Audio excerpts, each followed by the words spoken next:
Sanibonani, welcome back to enye video njalo ngiyabonga kakhulu ke ukuthi ungene kule video. Thank you very much for your support. Thank you so much.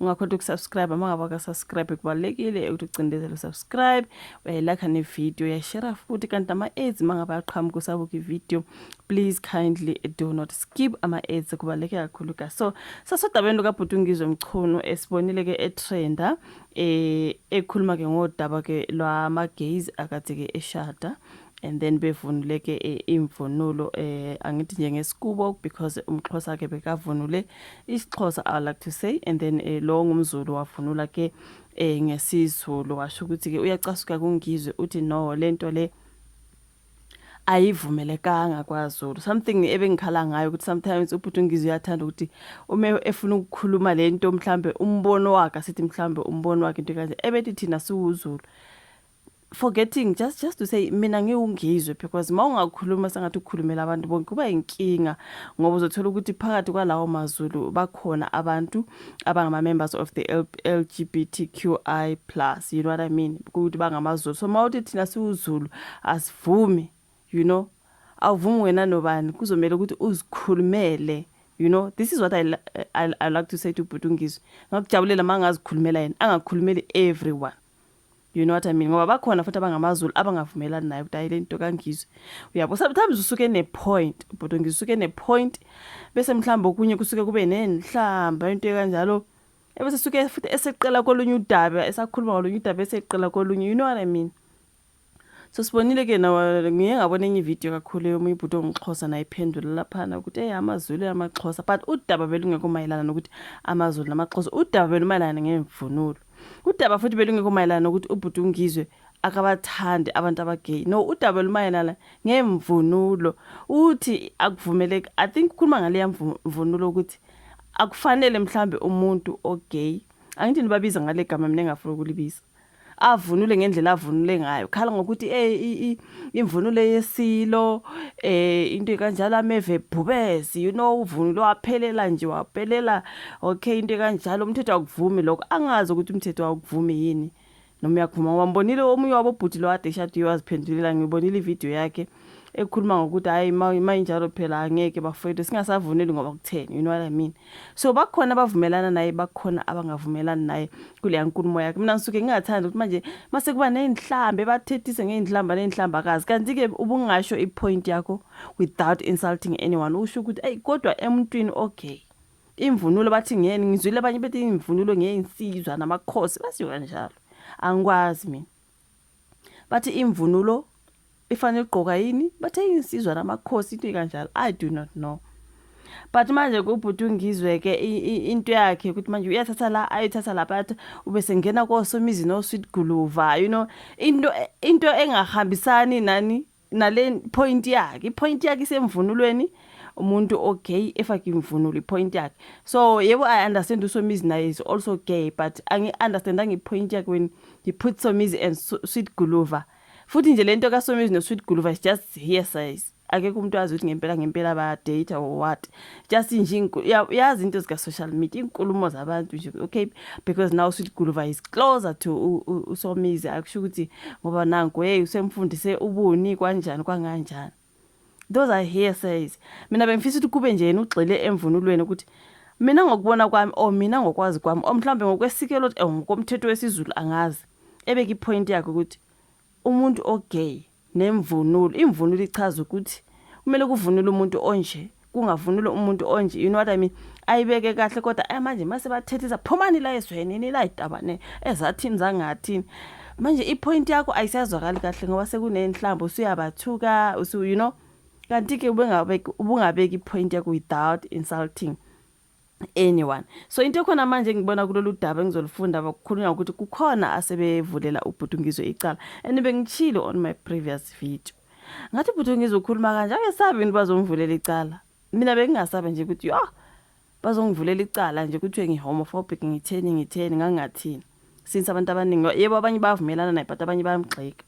So ngibona udaba ke lama ngifika kaSoleze kuthiwa ke bayanda abamangalela ungizwe ngenkulumo yokucwasa abathandana nobulili ke obufanayo. Makuthiwa bayanda abamangalelayo, you know what I mean, kuthiwa usemangalele abantu abahlukene ngenkulumo yakhe egxibha abathandana nobulili obufanayo uNgizwe Mchunu ayenze enkundleni yokuxhumana uFacebook ngoLwesibili. You see something that I was scared of ukuthi uma engekho careful bazomvulela amacala uzothola abanye sedila nama-lawyer ama-lawsuit into ekanjalo nje just because beka ipoint yakho uyisekele ukhulume kahle bhuti uNgizwe futhi ungathi uZulu unga-include everyone. I've heard people trying to advise him njalo ma unombono ufuna ukusho lutho oluthile awuthi mina nginguNgizwe into enje ngiyavumelana na into enje angivumelana ngiwuNgizwe hayi thina kwaZulu usu include everyone manje masukhulumela everybody ku wrong ngoba akhona abangeke bavumelane nawe entweni so mawusuthe thina ngusibakhulumele bona nabona bengafumi you know what I mean. So kuthiwa uNgizwe uphumela obala ke wachapha ke ngezinhlamba ke abaphila ke lempilo ngemva kokuthi ke kusabalale izithombe zabesilisa okuthiwa ke bebeshada ngempela sonto izithombe zomshado kaSimon Sin Esion Nhlapho noCrosby Ejodwana zigcwale izinkundla zokuxhumana kusuka ngempela sonto. uNgizwe enkulumeni akayiqophela phela ekhasini lakhe uNgizwe online kuFacebook uveze ukuthi okumcasula kakhulu ukuthi laba besilisa abazwana bodwa nokuyinto eyichilo kwaZulu basebenzise imvunulo yamakhosi, right? That's why ngithi bekumele ahlale lapho ahlele kulolo daba lokuthi basebenzise imvunulo yamakhosi asekeleke udaba lwakhe but angabathethisi futhi angabaxoshe ezweni angabathi phuma wena somizi nesizwe sakho la phuma asindingi sizongicwasa bukhoma ke manje inhlamba lapho kube yinhlamba yo uyabona ke manje ukuthi ipoint yakhe abantu abasayitholi kahle ngobani because yabathethisa seku wrong. So now kuthiwa ke lokho ke kumdonsela amanzi ngomseleke njengoba ke emangalelwe kwiCommission elwela amalungelo abantu leli South African Human Rights Commission. So kwabamangalele ke kukhona abaphila lempilo abathi amazwi kaNgizwe angaqhubha ukubulawa kwabantu abaphila njengabo nokwenzeka emphakathini. Inhlangano uThingo Network iveze ukuthi ke ayihambisana nokusho uNgizwe njengoba kukhombisa inzondo futhi kukhulunywe ubudlapha emphakathini. My point exactly akakhulumi kahle ubhuti uNgizwe awulahla umlomo noma enepoint ebalekile ipoint futhi eyiqiniso ipoint nje ipoint ethe igcina engasazwakali kahle ngoba manje usuke the way I wish ukuthi anga understand put your point ungalwi ungathethisi ungathukani ubeka ipoint yakho kahle bazoku understand abantu manje ke ayi kuthi ipoint yake ubeke ubudlapha emphakathini inkulumo ke engadala impi lena inkulumo ke engadala impilo enenziwe uNgizwe emphakathini uNgizwe njengomuntu odumile emphakathini futhi olandelwa izinkumbi zabantu sikholela ukuthi ke ikhasi lakhe ezinkundleni zokuxhumana angalisebenzisa ukubomba isizwe hayi ukusihlukanisa njengoba ke enza. Siyanxusa ukuthi umphakathi uyeke ukuqhubeka nokusabalalisa le video ezinkundleni zokuxhumana kusho lenhlangano ke bafethu so bathe ke abazokwenza ukuthi baye enkantolo yezolingana kwamalungelo nabazovulela kuyo ke uNgizwe Mchunu icala. So nabanye bakhaleke ngesifanayo bathi lokho kwenziwe uNgizwe kudala impi nabo baya kule nkantolo ukuze abhekane necala lokuhlambalaza.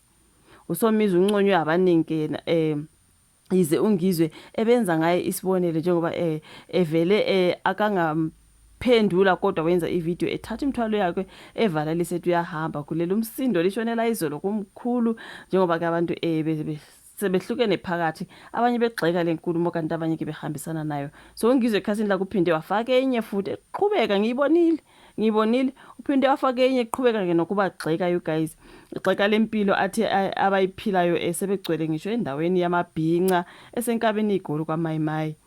So ngibonile enye video baphinda futhi ubhuti uNgizwe ngaze ngasho ngathi bazokuvulela icala manje ke sobona manje sowugide enkantolo ngenxa yomlomo ubhuti uNgizwe kube nje uyabeka ipoint yakhe ayibeke kahle angathethisa abantu angathini insult umuntu but abeke ipoint yakhe you know manje ke sebeyemvulela amacala sekuyothini yo hayi ngeke angazi you guys isho vola ka comment section kuthi ake bazomvulela icala kubhuti uNgizwe emva kwenkulumo lena ukuthi sebengase phela impilo zabe bese engcupheni ke laba ke abathandana ubulili ofanayo after all this they are still trending, you know what I mean. So angazi ke mina isho vola ka comment section like i video usubscribe ushare bese siyabonana kwelandelayo. Bye.